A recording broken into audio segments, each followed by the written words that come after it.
Hello കൂട്ടുകാരെ, അപ്പം നമ്മളിന്ന് പോകുന്നത് വേറെ എങ്ങൊന്നുമല്ല, ജസ്റ്റ് നമ്മൾ കോട്ടയം മാനാനം പറയുമ്പോൾ തന്നെ നിങ്ങൾക്ക് മനസ്സിലായിട്ടുണ്ടാവും എങ്ങോട്ടാണ് പോണേന്ന്. കോട്ടയം മാനാനത്ത് ഏറ്റവും കൂടുതൽ ഫേമസായ നമ്മുടെ ചവറ അച്ഛൻ്റെ പള്ളിയിലേക്കാണ്, പിൽഗ്രാം സെൻറ്ററിലേക്കാണ് നമ്മൾ ആദ്യമായിട്ടാണ് ഇവിടെ പോണത്. ജസ്റ്റ് ഒന്ന് പ്രാർത്ഥിക്കാനും അവിടുത്തെ ജസ്റ്റ് ഞങ്ങൾ വൈകിട്ടാണ് പോകുന്നത്. അതിൻ്റേതായ ജസ്റ്റ് ഇരുട്ടായി തുടങ്ങിയിരുന്നു. അന്നേരവും അവിടെ ഒരുപാട് ആൾക്കാർ വന്നിട്ടുണ്ട് കേട്ടോ. അപ്പോൾ നമ്മൾ ജസ്റ്റ് ഒന്ന് വണ്ടി പാർക്ക് ചെയ്തു, നമ്മളൊന്ന് ഇറങ്ങുകയാണ്. ചവറാച്ചനെ കുറിച്ച് കേൾക്കാത്തവരായിട്ട് ആരും ഉണ്ടാവില്ല എന്നെനിക്ക് തോന്നുന്നു. ഇത് നമ്മുടെ മാനാനത്താണ്. ഇതാണ് പള്ളിയുടെ ജസ്റ്റ് കവാടം. വൈകിട്ടായതുകൊണ്ട് മൊത്തം ലൈറ്റൊക്കെ ഇട്ടിട്ടുണ്ട്, നല്ല രസമായിരുന്നു കാണാൻ. അപ്പം ഞങ്ങൾ ജസ്റ്റ് ഒന്ന് പള്ളിയിലേക്ക് കയറുകയാണ്. പള്ളിയിൽ ഒരുപാട് കാണാനുണ്ട്. ജസ്റ്റ് നമ്മൾ ഒരുപാട് ലേറ്റായിപ്പോയി, വൈകുന്നേരമാണ് അവിടെ എത്തിയത്. ഇരുട്ടായി തുടങ്ങിയിരുന്നു മൊത്തത്തിൽ. ഇനി നമ്മൾ കുറച്ച് വീഡിയോസ് എടുത്തു, അത് ജസ്റ്റ് നിങ്ങളായിട്ട് ഷെയർ ചെയ്യാമെന്ന് വിചാരിച്ചു. ജസ്റ്റ് വീഡിയോ ഇഷ്ടപ്പെട്ടാൽ ജസ്റ്റ് ഒന്ന് ലൈക്ക് ചെയ്യുക.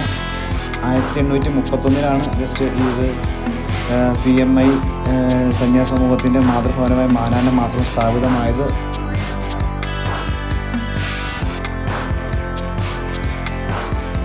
ചവറാച്ചൻ്റെ കാര്യങ്ങളെക്കുറിച്ച് പറയാൻ ഒരുപാട് പറയാനുണ്ട്. കേരളത്തിലെ ക്രൈസ്തവരുടെ ആദ്യത്തെ തദ്ദേശീയ സന്യാസ സമൂഹത്തിൻ്റെ ഒരു ഭവനം കൂടിയാണിത്. ഈ ആശ്രമത്തിനോടടുത്ത് നിർബന്ധിച്ച വിശുദ്ധ യോസേഫ് പിതാവിൻ്റെ ദേവാലയം തന്നെയുണ്ട്. അത് കത്തോലിക്ക സഭയുടെ ചരിത്രത്തിൽ വലിയൊരു നാഴികക്കല്ലാണ്. പരമ്പരാഗതമായ തത്വശാസ്ത്ര ശൈലിയിലും പാശ്ചാത്യ ഗോതിക് വസ്തുവിദ്യയിലൊക്കെ ചേർന്നിട്ടാണ് ഇവിടുത്തെ നിർമ്മാണ ശൈലി. ഇവിടെ മാനാനം പ്രസ് നമ്മൾ പഠിച്ചിട്ടുണ്ട്. ജസ്റ്റ് ഇതാണ് ചവറ റൂം.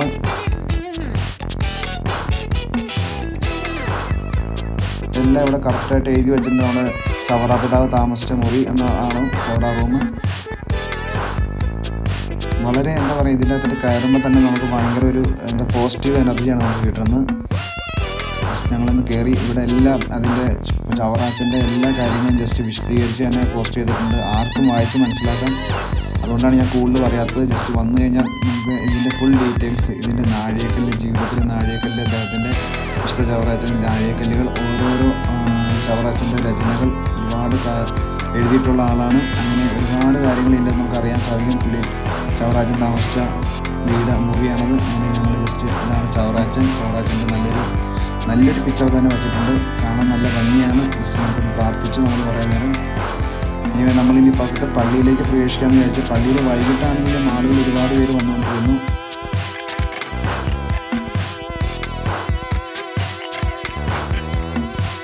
പിടിയേരി നേർച്ചയാണ്. ജസ്റ്റ് ഇത് നമുക്ക് അവിടെ നിന്ന് കഴിക്കാം. പിടിയേരി നേർച്ച, അതിൻ്റെ ഐതിഹ്യം അവിടെ എഴുതിയിട്ടുണ്ട്, ചരിത്രം എഴുതിയിട്ടുണ്ട്.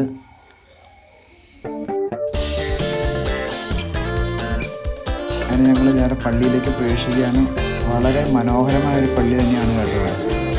അകത്തായിട്ട് കയറുമ്പോൾ നമുക്ക് മനസ്സിലാവും നല്ലൊരു നല്ലൊരു നല്ലൊരു തണുപ്പ്, നല്ലൊരു സ്വസ്ഥമായിട്ടിരുന്ന് ജസ്റ്റ് പ്രാർത്ഥിക്കാനും ഈ പറയും പോലെ നല്ലൊരു ശാന്തത നൽകുന്നൊരു അന്തരീക്ഷം തന്നെയാണ് ഇവിടെയാണ് ചവറാച്ചൻ്റെ കബറിടം നിലകൊള്ളുന്നത്. ഫ്രണ്ടിലുണ്ട്. ജസ്റ്റ് ഞങ്ങൾ അങ്ങോട്ട് ജസ്റ്റ് ഒന്നും പോയില്ല. ജസ്റ്റ് ഇവിടെ ഇരുന്ന് ജസ്റ്റ് പ്രാർത്ഥിച്ചു. ഒരുപാട് പേര് നിന്ന് പ്രാർത്ഥിക്കുന്നുണ്ട്, ഒരുപാട് ആളുകൾ വന്ന് പ്രാർത്ഥിക്കുന്നുണ്ട്. കാണുമ്പോൾ തന്നെ അറിയാൻ പറ്റും വളരെ മനോഹരമാണ് ഇവിടുത്തെ ഓരോ നിർമ്മാണ ശൈലിയും വാസ്തുവിദ്യയും എല്ലാം അടിപൊളിയാണ്. ഇവിടുത്തെ അകത്തളം കാണാൻ വളരെ മനോഹരമാണ്. ജസ്റ്റ് ഇടയ്ക്ക് നിങ്ങൾ പോയിട്ടില്ലെങ്കിൽ ജസ്റ്റ് ഒന്ന് വരിക. ഭയങ്കര മനോഹരമാണ് ഈ പള്ളിയുടെ അകത്തളം. വളരെ ഒരുപാട് പേര് വന്നിരിക്കുന്നു, പ്രാർത്ഥിക്കുന്നുണ്ട്. ഒരുപാട് പേർ കബറിടത്തിൽ പ്രാർത്ഥിച്ച് മടങ്ങുന്നുണ്ട്. അനുഗ്രഹം ലഭിക്കും എന്നുള്ള വിശ്വാസമുള്ളതുകൊണ്ട് തന്നെയാണ്. കാരണം ഇവിടെ ഒന്ന് പ്രാർത്ഥിച്ചാൽ അനുഗ്രഹം കിട്ടിയിട്ടുണ്ട്. അതിന് ഒരുപാട് അനുഭവ സാക്ഷ്യങ്ങളുണ്ട്. ചവറാച്ചൻ്റെ മെയിൻ ഒരു ഈ പള്ളിയുടെ ജസ്റ്റ് മുകളിലേക്കൊക്കെ നോക്കിക്കഴിഞ്ഞാൽ അറിയാൻ പറ്റും ഭയങ്കര മനോഹരമാണ് കേട്ടോ. ഇവിടുത്തെ ഓരോരോ വാസ്തുവിദ്യയിൽ നിർമ്മിച്ച ഈ പള്ളി വളരെ മനോഹരമാണ്.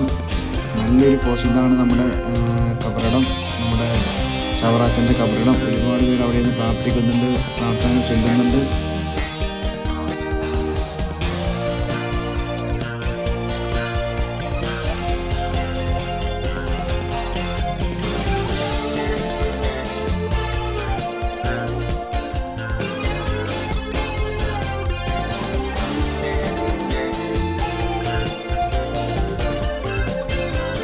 വിശുദ്ധ ചാവറാച്ചനെ കുറിച്ച് പറയുകയാണെങ്കിൽ കേരളം കണ്ട എക്കാലത്തെയും വലിയ സാമൂഹിക പരിഷ്കർത്താക്കളിൽ ഒരാളായിരുന്നു.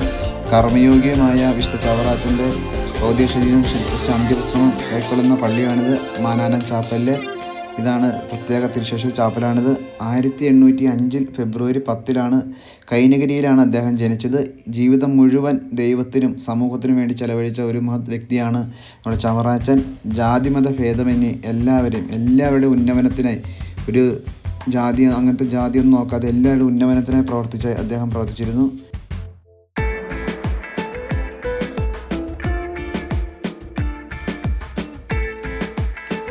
ഇതാണ് അദ്ദേഹത്തിൻ്റെ ഖബറിടം. ഒരുപാട് പേർ ഇവിടെ തൊട്ട് പ്രാർത്ഥിക്കുന്നുണ്ട്. ചാവറാച്ചൻ്റെ ഖബറിടമാണിത്.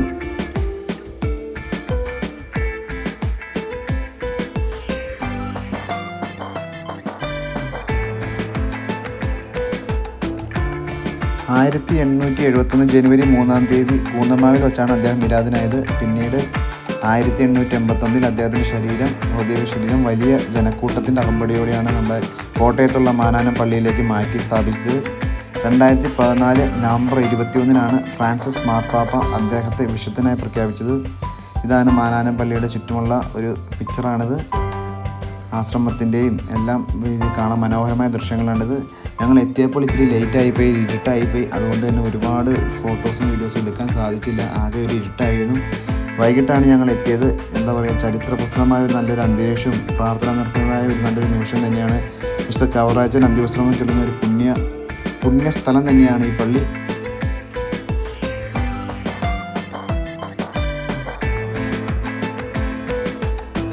ഇവിടുന്ന് താഴ്ത്തിയിട്ട് നോക്കിയാൽ നല്ല ഭംഗിയാണ്. ഇരുട്ടായിപ്പോയി ജസ്റ്റ്, അതുകൊണ്ടാണ് ഇങ്ങനെ ഇരിക്കുന്നത്. നല്ല വ്യൂ നൽകുന്ന ഒരു പള്ളി, നല്ലൊരു കാഴ്ച അനുഭവം തന്നെയാണ് ഈ പള്ളിയുടെ ചുറ്റുവട്ടം.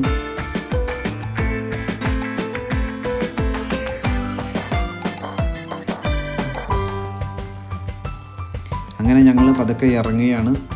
ഒരുപാട് ലേറ്റായി. പകലെപ്പോഴെങ്കിലും വരണം നന്നായിട്ട്. മനോഹരമാണ് ഈ പള്ളിയുടെ ചുറ്റുവട്ടം, പറയാതിരിക്കാൻ പറ്റില്ല. ഈ പള്ളിയുടെ മുകളിൽ നോക്കിക്കഴിഞ്ഞാൽ ഫുൾ എല്ലാം ജസ്റ്റ് എനിക്ക് ആ ഏരിയ മൊത്തത്തിൽ കാണാൻ തോന്നും. നല്ല ഒരു പ്രതിമ, സ്റ്റാച്ചു തന്നെയുണ്ട് ചാവറാച്ചൻ്റെ പള്ളിയുടെ താഴെ.